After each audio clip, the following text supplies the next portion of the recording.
राहुल गांधी को क्या सस्पेंड कर देना चाहिए? राहुल गांधी एक तरफ कहते हैं कि मुझे बोलने नहीं दिया जा रहा है, वो बोलने जाते हैं तो विरोध हो जाता है, उनको दोहरा मौका मिल गया है। तो क्या राहुल गांधी ने विदेश में जो कुछ कहा, उस पर जो कुछ विवाद हो रहा है सत्ता पक्ष की तरफ से या मंत्रियों की तरफ से, वो एक तरीके से राहुल को ही मौका दे रहा है कि राहुल अब फिर प्रेस कॉन्फ्रेंस करके ये सारी बातें कह पाएं? उनका जो मुद्दा है पीएम मोदी अडानी के रिश्तों को बार बार सामने रखना, इसका एक और मौका मिल गया। बातचीत करने के लिए वरिष्ठ पत्रकार हर्षवर्धन त्रिपाठी और वरिष्ठ पत्रकार सुमित अवस्थी जी मेरे साथ मौजूद हैं। आप दोनों का स्वागत है। राहुल को मौका मिल गया एक बड़ा, बोलने दो तो दिक्कत, नहीं बोलने दो तो दिक्कत। ये तो राहुल के लिए बहुत बढ़िया काम होगा। अरे गजब बात कर रहे हैं आप। राहुल को मौका ही मौका मिला, वो कब से तो बोल रहे हैं। वो आप लोग भी मतलब कमाल कर बड़ा मजा ले रहे थे। खुलकर बोलते हैं मुझे बोलने नहीं दिया जा रहा, चिल्लाकर बोलते हैं मुझे बोलने नहीं दिया। सुबह से रात तक जो आदमी जब जो मन करता है बोल देता है। बीच में तो जयराम रमेश को समझाना पड़ता है, नहीं भैया अनफॉर्चुनेटली फॉर यू कर दो, नहीं तो अरे ऐसा लहराने वाला आदमी कितना बोलेगा? जितना बोलेगा उतना बेड़ा गर्क करेगा कांग्रेस पार्टी का। तो पहले तो बोलने से बचना चाहिए। आपने कहा कि सदस्यता जानी चाहिए कि नहीं, कर्म तो वैसे ही हैं, लेकिन मेरा मानना है कि सदस्यता नहीं जानी चाहिए। ये राजनीतिक लड़ाई है और भारतीय जनता पार्टी इसको राजनीतिक तौर पर लड़ेगी, ऐसा मुझे लगता है। क्योंकि ये राजनीति जनता के बीच में जाए ना, कि एक नेता है जो सुबह से शाम तक कुछ भी बोलता है और बाहर जाकर कहता है मेरा माइक बंद हो जाता है। एक नेता है जो केरल, तमिलनाडु, अलग अलग कॉलेजेज में जाकर छात्रों से बात करता है, उसके बाद कैम्ब्रिज में कहता है कि यहाँ तो मैं छात्रों से बात कर लेता हूँ, वहां कर नहीं पाता हूं। एक नेता है जो जैसे ही तमिलनाडु पहुंचता है हिंदी वाले उसको बुरे लगने लगते हैं, उत्तर भारत वाले गंदे दिखने लगते हैं और वहां जाके कहता है कि नहीं नहीं ये गड़बड़ हो रहा है। एक नेता है जो कहता है कि डेमोक्रेसी खत्म हो गई है, it's already happened, it's not happening. US and EU's countries are oblivious. Oblivious मतलब बेखबर। कमाल की बात यह है कि तो वही हाल हो गई। कोई लड़का अपने घर से, परिवार से, गांव से निकले और कहे रहे हमारे गांव वाले मार डाले, हमको बड़ा पीटते हैं सुबह से रात तक। उसके बाद कहे कि ना हम थोड़ी ना कह रहे थे कि दूसरे गांव वाले आए। और कौन सा तरीका होता है भाई? और राहुल गांधी की अंग्रेजी अगर देश के लोगों को समझ में नहीं आ रही है तो दुर्भाग्य है कांग्रेस का। सही वाली अंग्रेजी सीखें जो हम भारतीयों को भी समझ में आती है। सोरोस जैसी बयानबाजी उनको एक साथ खड़ा करती है। सोरोस ने तय किया है एजेंडा, राहुल गांधी भी उसी पर जाते हुए दिख रहे हैं। तो ये तो राजनीतिक एजेंडा है। सुमित जी, फिर भी विमर्श का केंद्र तो राहुल गांधी बन गए। और जो मैंने शुरुआत में कहा कि उनको एक मौका मिल गया सदन में, आप उनको बोलने नहीं देंगे, हंगामा करेंगे तो वो कहेंगे देखिए मैंने क्या गलत कहा था, मुझे बोलने का मौका नहीं दिया जा रहा। और बोलने का मौका जैसे ही दिया जाएगा तो वो सारे मुद्दे जो सत्ता पक्ष नहीं चाहता कि वो उठाएं सदन में। देखिए, बीजेपी के लोग मजाक में बीते 8-9 सालों में कई बार इस बात को कहते रहे कि राहुल गांधी उनके सबसे बड़े कैंपेनर हैं। तो राहुल गांधी के नाम पर बीजेपी ने बीते 8-9 सालों में खूब अपना सियासी फ़ायदा उठाया है। राहुल गांधी इस बार, इसके आगे की बात कर रहा हूँ, राहुल गांधी इस बार इस मुद्दे पर पहली बार ऐसा हो रहा है कि बीजेपी अब राहुल गांधी को ऐसा मुझे लग रहा है कि जानबूझ के बड़ा बना रही है। तमाम क्षेत्रीय दल जो यहाँ वहाँ से सर उठा रहे हैं चुनाव के मद्देनज़र, कभी अरविंद केजरीवाल निकल आते हैं, कभी ममता निकल आती हैं, कभी स्टालिन निकल आते हैं। बीजेपी को लगता है कि इन सब में उनको सूट करता है राहुल गांधी 24 की लड़ाई में। तो राहुल गांधी को इस पूरे मामले पर जितना हंगामा किया जाए, सदन की कार्रवाई को लेकर हो, जेपीसी को लेकर हो, नेताओं की बयानबाजी को लेकर हो, मंत्रियों के बयानों को लेकर हो, कि राहुल गांधी को लाइमलाइट में रखा जाए। क्योंकि बीजेपी, मैं ये नहीं मान सकता कि बीजेपी सोच समझकर काम करने वाली पार्टी नहीं है। बीजेपी एक एक चीज़ बहुत प्लान तरीके से करती है। और हमने देखा है, ये अनुभव के साथ कह रहा हूँ, बीते 9 साल में हमने देखा है कि भारतीय जनता पार्टी 6-6, 8-8 महीने, साल भर आगे की प्लानिंग सोच लेती है कि ये तब होगा, तो अभी से उसको उस पौधे को अभी से अंकुरित करने के लिए बीज डाल दिया जाए। तो उनको लग रहा है कि 24 के चुनावों में उनके लिए जो सबसे फायदेमंद हो सकता है वो ये चेहरा है। तो इस चेहरे को बढ़ाओ अभी आगे, इस चेहरे को बड़ा बनने दो। लेकिन राहुल जो मुद्दे उठा रहे हैं वो मुद्दे क्या आपको नहीं लगता कि विपक्ष के मुद्दे हैं और उन मुद्दों को वो विमर्श के केंद्र में ले आए? उस पर चर्चा तो हो ही रही है, बीजेपी को भी डिफेंड करना पड़ रहा है। देखिए, विपक्ष की सबसे बड़ी जो दिक्कत है, कांग्रेस पार्टी की सबसे बड़ी दिक्कत है, वो ये है कि उनको कोई मामला नहीं मिल रहा जिसमें वो नरेंद्र मोदी को फंसा सके, मोदी पर कोई इल्ज़ाम लगवा सके। मोदी पिछली बार चुनाव में राफेल राफेल राफेल करते रहे, कुछ नहीं हुआ। उसके पहले अडानी अंबानी करते रहे, कुछ नहीं हुआ। इस बार उनको अडानी अडानी कर रहे हैं, अब अंबानी को भूल गए हैं। मतलब क्या चाहते हैं राहुल गांधी? अगर वाकई में उनको लगता है कि उनको इस बीजेपी को 300 से नीचे लेकर आना है 24 के चुनावों में, तो उनको कम से कम ऐसे मुद्दे चाहिए जो जनता को समझ में आते हो। आप अपने न्यूज़ रूम में घूम लीजिए, पूछ लीजिए हिंडनबर्ग को कितने लोग जानते हैं। ईमानदारी से कह रहा हूँ, ये तो सब जर्नलिज्म के छात्र हैं ना, इनसे पूछ लीजिए कितने लोग हिंडनबर्ग को जानते हैं। इसी जनता से पूछिए कि तेल क्या भाव था। इसी जनता से पूछिए कि आपके परिवार के लोगों को नौकरियां मिल रही हैं क्या। तो ये ऐसे मामले हैं जिस पर राहुल गांधी को फोकस करना चाहिए, जनता से जो सीधे जुड़े हुए हैं। क्यों राहुल गांधी उस पर नहीं करते हैं? क्यों उनको लगता है कि अडानी पर हमला कर कर वो मोदी को एक भ्रष्ट राजनेता के तौर पर दिखा देंगे? नहीं चिपक रहा है ये। भ्रष्टाचार का मुद्दा उठाना चाहते हैं लेकिन नहीं उठा पा रहे हैं। भ्रष्टाचार का मुद्दा कितना बड़ा मुद्दा हो सकता है, और क्या आपको नहीं लगता कि राहुल गांधी के अलावा कोई और होता है या कांग्रेस के अलावा बाकी के दल उठाएं? लेकिन ज़्यादातर दल जो हैं वो खुद ही कहीं ना कहीं पैक दिखाई दे रहे हैं। ईडी की जांच चल रही, सीबीआई की जांच चल रही। ये क्या सोची समझी रणनीति? देखिए, भ्रष्टाचार के मसले पर जो एक हम लोग नैतिक शास्त्र में बोध कथाएं अब बच्चे पढ़ना बंद कर दिए हैं, तो एक बोध कथा है कि एक बुढ़िया अपने पोते को लेकर गई और स्वामी जी से कहा कि भाई ये मीठा बहुत खाता है, तो इसको कह दीजिए कि ना खाए। उन्होंने कहा कि नहीं, आज नहीं कहेंगे, अगले हफ्ते आना। ऐसे करते करते 8-9 हफ्ते हो गए। फिर एक दिन गए तो स्वामी जी ने बच्चे के सर पर हाथ फेरा और कहा, बेटा मीठा मत खाया करो, मीठे से शरीर में मुश्किल हो जाती है, दांत खराब होता है। तो बुढ़िया नाराज हो गई, कही स्वामी जी हम आपके इतने बड़े भक्त हैं और आप 9 हफ्ते तक आप लौटाते रहे। तो कहे ऐसा है माता जी, सुबह सुबह गुड़ की भेली खाए बिना हमारा दिन शुरू नहीं होता, पानी पी के वही तब दिन शुरू होता है।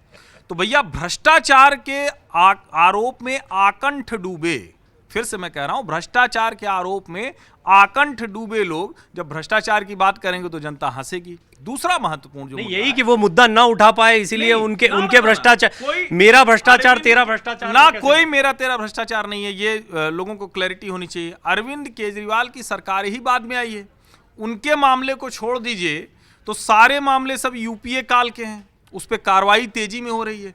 नोटों की गड्डियां अगर मिलेंगी तो कहेंगे आप ये वेंडेटा पॉलिटिक्स है। 50-50 करोड़ रुपया ऐसे फेंका हुआ है कमरे में, कुछ लोगों को मिल जाए तो भला हो जाए। ये लोग यही कर देते, कुछ गरीबों को दे देते तो आज इनके पास इलेक्टोरेट खड़ा हो जाता।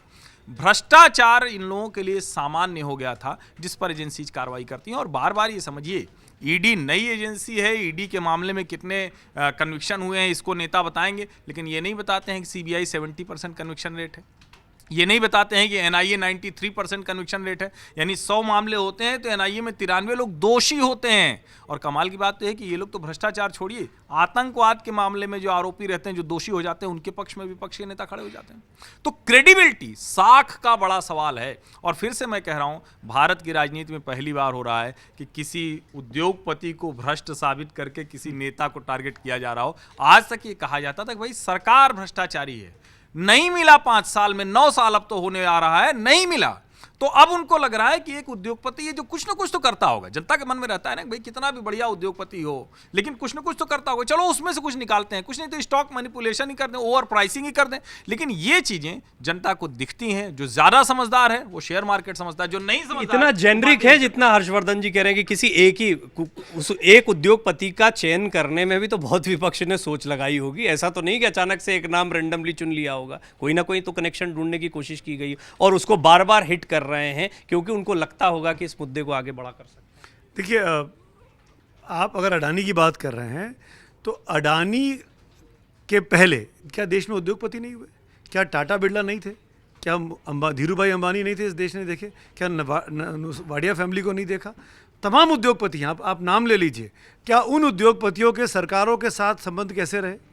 भाई, उद्योगपति का काम है देश में उद्योग लगाना, इन्वेस्टमेंट लाना, जनता के लिए रोजगार पैदा करना और अपना पैसा कमाना। हर उद्योगपति सरकार के साथ अच्छे संबंध चाहता है, इसमें कोई गलत बात नहीं है। हर उद्योगपति चाहेगा कि उसके मतलब की नीतियां बने ताकि उसको फायदा पहुंचे। क्या गौतम अडानी को पहले से पता था कि नरेंद्र मोदी के ज़माने में इस तरह की तमाम नीतियां बनेंगी और मैं मोदी का फ़ायदा उठा लूँगा? नहीं ना। गौतम अडानी और नरेंद्र मोदी गुजरात से आते हैं।